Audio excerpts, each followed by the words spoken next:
Hai semuanya, bantu support kami ya dengan cara like, share, and subscribe. Dan jangan lupa tekan tombol notifikasinya ya, agar kamu bisa update video-video selanjutnya.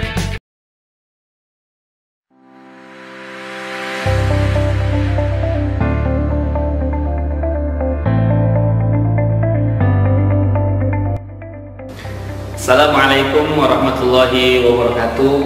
Alhamdulillah anak-anak semuanya bertemu kembali dengan Ustadz Ranto di pembelajaran integrasi IPS dan PKN yang kedua. Apa kabar semuanya hari ini? Alhamdulillah luar biasa, Allahu Akbar. Semoga semua dalam keadaan sehat walafiat, tetap menjaga kesehatan diri ya, terhindar dari penyakit COVID-19. Anak-anakku sekalian, untuk mengawali pertemuan pada kesempatan hari ini, mari kita berdoa terlebih dahulu ya kepada Allah Subhanahu wa taala, semoga kita diberikan pemahaman yang baik, nah mudahan dalam belajar. Berdoa mulai. Rabbi shrah li sadri wa yassir li amri wahlul 'uqdatam min lisani yafqahu qawli. Rabbi zidni ilman warzuqni fahman. Amin ya rabbal alamin. Baik, Ustadz, pada kesempatan pertama pembelajaran sebelumnya, alhamdulillah terima kasih yang sebesar-besarnya kepada kalian semua anak-anak yang sudah mengumpulkan tugas yang diberikan. Namun ya, dari setiap kelas masih ada beberapa yang belum mengumpulkan. Dipersilahkan untuk segera mengirimkan tugas tersebut baik ke Google Classroom-nya ataupun langsung menghubungi Ustadz Ranto atau Ustazah Nur Hidayah ya, difoto langsung ke nomor handphone WA masing-masing. Agar kenapa? Supaya nilai-nilai tersebut nanti bisa kita rekap ya, dan kemudian dimasukkan ke buku nilai ya. Kasihan kalau udah mengerjakan belum dikirim, nanti nilai kalian kosong ya di buku nilai Ustadz maupun Ustazah Nur Hidayah. Baik, teman-teman sekalian, di kondisi seperti ini Ustadz tetap mengharapkan kalian menjaga kesehatan, tidak keluar rumah, tetap di dalam rumah menjaga kebersihan diri. Kalaupun keluar, pergunakan protokol kesehatan COVID-nya ya, pergunakan masker ya kan, kalau refresif dipakai. Karena apa? Tidak akan mungkin kita bisa belajar kalau kitanya sakit ya. Untuk itu tetap jaga kesehatan, tetap di rumah, dan ikuti terus ya panduan, arahan, dan pembelajaran yang disampaikan oleh Ustadz-Ustazah semua dari sekolah kita SDIT Asyukriyah. Baik, kita lanjutkan kepada materi kita, bahwa Allah sendiri yang berpesan di dalam Al-Quran menganjurkan kita selaku umatnya ya, umat muslim, untuk bisa saling mengenal ya, dari berbangsa-bangsa dan bersuku-suku itu. Tujuannya untuk apa? Untuk bisa saling bekerja sama, bantu membantu, bermuamalah ya. Di dalam Islam ya, bermuamalah, bekerja sama dengan non-muslim pun tidak apa-apa ya, untuk keperluan kita sehari-hari di rumah, di masyarakat kita atau di negara kita. Nah, anak-anakku semua, bahasan materi kali ini di pelajaran IPS ya, itu masih bercerita tentang negara-negara ASEAN. Mudah-mudahan dari itu pun nanti kita sesuaikan dengan bahasan PKN ya, dimana kita akan melihat penerapan sila-sila Pancasila kita dari sila pertama, kedua, ketiga, empat maupun kelima gitu. Kenapa?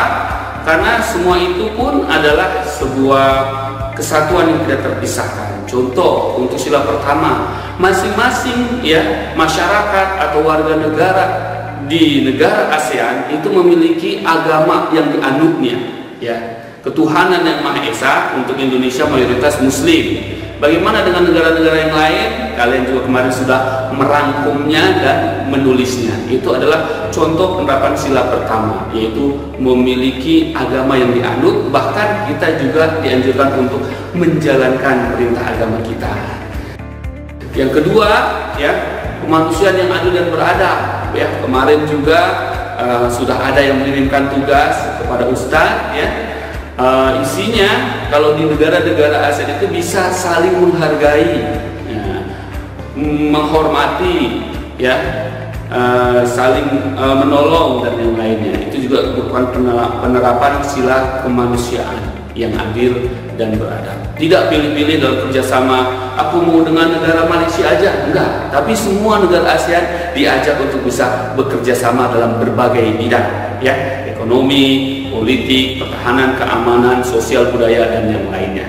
Bagaimana dengan sila-sila selanjutnya? Ketiga, ya, persatuan Indonesia. Tentunya kita selaku bangsa negara Indonesia harus bangga dulu terhadap hasil produksi dalam negeri kita atau hasil sumber daya alam Indonesia, sehingga dengan kebanggaan itu kita bisa bersatu padu untuk menjaga itu semua, ya, menjaga kawasan kita dari rombongan bangsa yang lain, ya. Kalau ada yang ingin menyerang kita, maka kita harus bersatu padu untuk bisa menjaga kedaulatan negara kita maupun sumber daya alam yang kita punya. Kasihan kan? Kita punya lautan yang luas, misalkan hasil ikannya banyak, tapi yang ambil bukan warga negara kita, tapi warga negara asing yang tanpa izin masuk ke negara Indonesia. Maka kita selaku warga harus bersatu, ya, untuk bisa menggagalkan itu semua. Minimal kita melaporkan kepada pihak yang memang bertanggung jawab di negara kita, yaitu tentara, ya, TNI, ya, atau kepolisian. Baik, bagaimana dengan sila keempat, ya, kerakyatan yang dipimpin oleh hikmat kebijaksanaan dalam permusyawaratan perwakilan. Ketika mendeklarasikan negara ASEAN, ini juga mereka bermusyawarah, dihadiri oleh perwakilan menteri luar negeri negara-negara masing-masing. Ada 5 pendiri ASEAN, masih ingatkan ya. Nah, itu di dalam pertemuan itu tentunya mereka saling bermusyawarah, berpendapat, mengeluarkan argumen-argumen dan juga pendapatnya bagaimana membuat lingkungan kita di Asia Tenggara ini bisa kompak, ya, bisa bersatu dalam segala hal, ya, kebaikan ekonomi, ya, pertahanan keamanan, politik, dan juga yang lainnya, gitu. Jadi itu penerapan sila keempat. Bagaimana sila kelima, keadilan sosial bagi seluruh rakyat Indonesia, itu tentunya untuk kita sendiri, negara Indonesia. Ya, ketika dibuka perdagangan bebas di negara ASEAN, gitu ya, antara Indonesia, Malaysia, Singapura, Kamboja, Laos, dan lain sebagainya, maka, ya, ketika itu masuk ke Indonesia, ya, mudah-mudahan nih pemerintah kita atau kita sendiri bisa bersikap adil, ya, terhadap seluruh warga masyarakat. Artinya kalau bisa kita mendahulukan dulu, ya, semua dagangan atau produk-produk dari negara kita sendiri, ya, atau membeli beras misalkan dari petani kita sendiri, gitu. Jangan petani dari Thailand walaupun sama anggota negara ASEAN. Dahulukan, ya, memberikan keadilan bagi masyarakat Indonesia. Belilah beras dari petani-petani Indonesia sendiri, gitu, dan juga hal yang lainnya. Nah, itu adalah sekelumit tentang penerapan sila Pancasila dalam konteksnya di negara ASEAN, ya. Nah, teman-teman, ya, untuk lebih jelasnya mengenai potensi-potensi, ya, keadaan alam, kondisi geografis, ya, maka kita akan melanjutkan pembelajaran hari ini dengan melihat slide yang sudah disiapkan oleh Ustadz. Silahkan diikuti dengan baik, ya, pembelajaran yang ada. Mudah-mudahan kalian mendapatkan ilmu dan keberkahan dari Allah Subhanahu wa Ta'ala. Amin ya Rabbal Alamin. Baik, stay tune tetap dalam channel ini. Silahkan kalian melihat video yang sudah Ustadz siapkan. Assalamualaikum warahmatullahi wabarakatuh.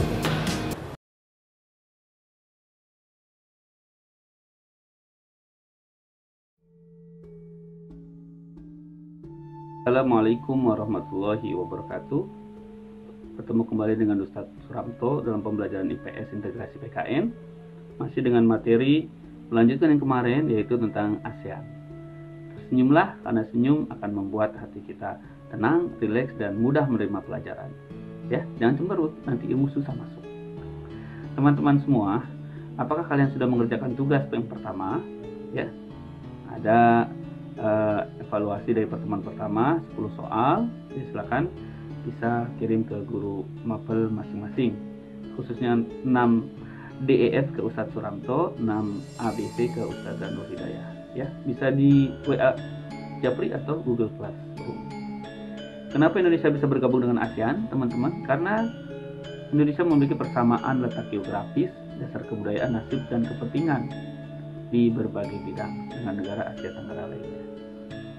Nah, teman-teman semua, apakah ASEAN itu? Masih ingat yang kemarin sudah diajarkan? ASEAN adalah singkatan dari Association of Southeast Asian Nations. Dalam bahasa Indonesianya Perhimpunan Bangsa-Bangsa Asia Tenggara. Ya, didirikan 8 Agustus 1967 di Bangkok, Thailand. Nah, teman-teman semuanya, ASEAN terbentuk dari sebuah deklarasi Bangkok, ya, dipelopori oleh 5 negara. Kesemuanya diwakili oleh Menteri Luar Negeri negara masing-masing. 5 negara tersebut adalah Indonesia diwakili oleh Adam Malik, Malaysia oleh Tun Abdul Razak, Thailand oleh Tanaka Koman, Filipina diwakili oleh Narcisco Ramos, dan Singapura oleh S. Rajaratnam. Teman-teman semua, sebelum deklarasi mereka melakukan rapat, ya kan? Terus saling mengungkapkan pendapat. Ya, disepakati untuk menjalin kerjasama di antara negara-negara ASEAN. Sikap ini merupakan penerapan sila keempat dari Pancasila. Teman-teman semua, ini adalah simbol ASEAN, ya. Latar belakang kenapa harus berdiri ASEAN itu mereka memiliki nasib yang hampir sama, pernah dijajah, ya, memiliki ras dan kebudayaan yang hampir sama, ya, kebudayaan Melayu, dan ada persamaan letak geografis, sama-sama di Asia Tenggara, juga sama-sama sebagai negara agraris atau pertanian. Ini gedung sekretariat ASEAN, ya, tahukah kamu di mana adanya? Ada di negara kita Indonesia, di Jakarta. Nah, dari pertama berdirinya 1967, ya, Indonesia menjabat sebagai ketua ASEAN itu 3 kali, tahun 1976, tahun 2003, dan 2011. Nah, teman-teman semua, nih tujuan berdirinya ASEAN kita lengkapi dari pertemuan yang lalu. Pertama, mempercepat pertumbuhan ekonomi, sosial, dan budaya di kawasan Asia Tenggara. Sikap ini merupakan penerapan sila kelima Pancasila. Kemudian, meningkatkan perdamaian dan stabilitas regional atau di antara negara-negara tetangga di Asia Tenggara ini. Kemudian ketiga, memberikan bantuan dalam bidang pendidikan, industri, pertanian, dan lainnya. Kemudian, menangani dan meneliti masalah-masalah yang timbul di kawasan Asia Tenggara, ya. Ketiga hal ini merupakan penerapan sila kedua dari Pancasila, ya. Tempo hari ada kejadian kemanusiaan yang luar biasa di Rohingya, ya. Nah, ini Indonesia juga turut andil dan negara-negara ASEAN juga dipanggil untuk bekerja sama. Jangan sampai kaum muslimin di Rohingya menjadi tersudutkan, ya, tertindas dan lainnya. Nah, itu salah satu masalah yang ada di kawasan Asia Tenggara. Yang kelima, meningkatkan stabilitas politik dan keamanan, ya. Untuk keamanan terutama, ya, rakyat Indonesia harus bersatu menjaga keutuhan negara NKRI. Ini adalah penerapan sila ketiga dari Pancasila. Ini peta Asia Tenggara, silakan perhatikan posisinya masing-masing dan bendera negara masing-masing, ya. Paling utara adalah Myanmar, ya, berwarna ungu, dan paling selatan adalah Indonesia. Ini adalah Timor Leste, belum menjadi negara ASEAN, ya, karena masih belum mampu atau belum berkembang baik secara ekonomi dan masih belum diizinkan oleh beberapa negara ASEAN lainnya. Ini Indonesia.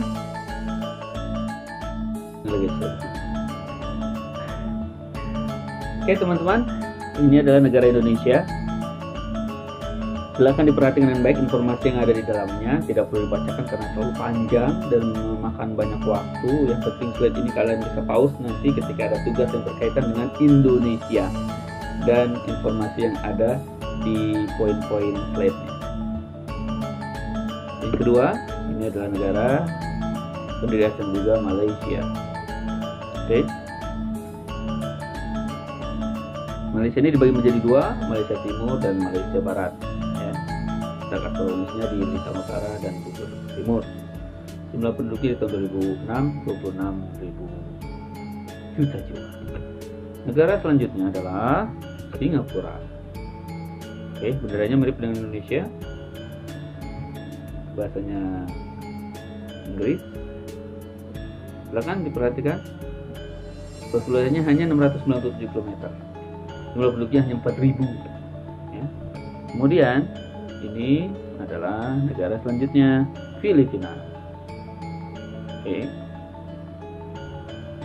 Perhatikan batas-batas wilayahnya juga, lagu kebangsaannya, bahasa resmi dan lainnya, jumlah penduduk di tahun 2006. Selanjutnya kita lihat Thailand. Ya, ini bentuknya kerajaan. Silahkan diperhatikan lagu kebangsaan dan yang lainnya. Serta geografi sebenarnya banyak gitu ya. Lihat yang garis miring dan kalian ingat baik-baik apa itu Chao Phraya, Tanah Gentingkrak, Doi Intenon ya. Oke. Itu jumlah penduduknya di tahun 2006 juga 64.000 juta jiwa Thailand. Selanjutnya Brunei Darussalam. Negara muslim yang kaya raya. Alhamdulillah. Ini berada di bagian utara dari Pulau Borneo atau Kalimantan. Silahkan dibaca bentuk pemerintahan dan lain-lain yang ada di slide ini. Nanti kita akan ada evaluasi atau soal yang bisa kalian kerjakan. Kemudian ini adalah Kamboja. Benderanya ya, biru tua atas dan bawah, tengahnya merah. Ada gambar candi di tengah. Oke, silahkan dibaca bentuk pemerintahan, ibu kota, lagu kebangsaan dan yang lainnya yang ada di slide ini. Oke, selanjutnya adalah Laos.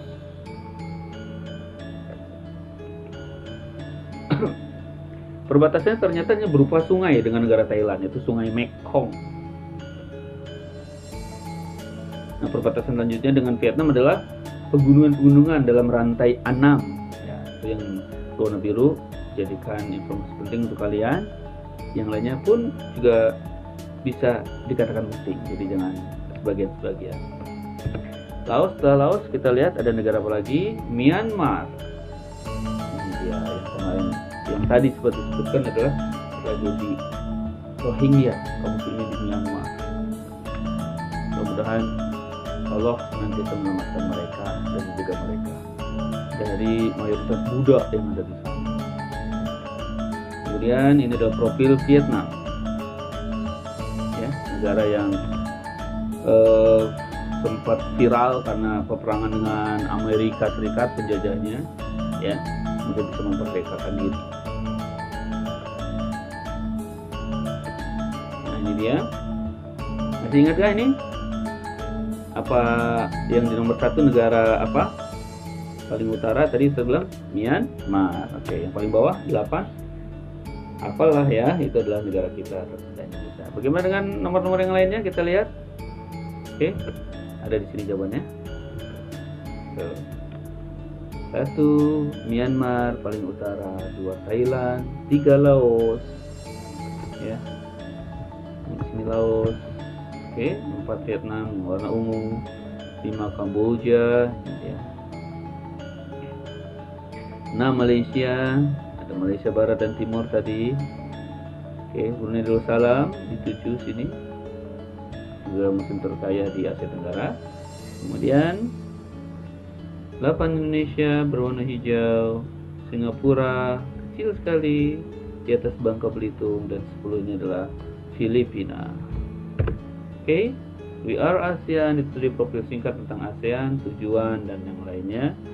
Thanks, jazakumullah khairan katsira, semoga bermanfaat. Baik, anak-anakku sekalian, bagaimana tadi pembelajarannya? Sudah diikuti semua? Jangan sampai ada yang terlewat. Ikuti dari awal sampai dengan akhir. Nah, dengan itu mudah-mudahan kalian mendapat ilmu yang bermanfaat. Kemudian kalian bisa melaksanakan perintah selanjutnya, baik dari tugas ya yang ada di mengikuti slide yang tadi sudah diajarkan maupun yang akan disampaikan oleh wali kelas kalian dalam grup kelas. Mudah-mudahan dipermudah ya. Semoga kalian mendapatkan ilmu dari itu. Jangan sampai hilang semua catatannya, karena semua itu akan nanti dipergunakan kita dalam proses evaluasi atau penilaian tengah semester. Oke, semoga kalian mendapat ilmu yang bermanfaat. Tetap semangat, jaga kesehatan. dan ikuti pembelajaran IPS PKN integrasi selanjutnya. Selamat belajar dan menuntut ilmu. Terima kasih.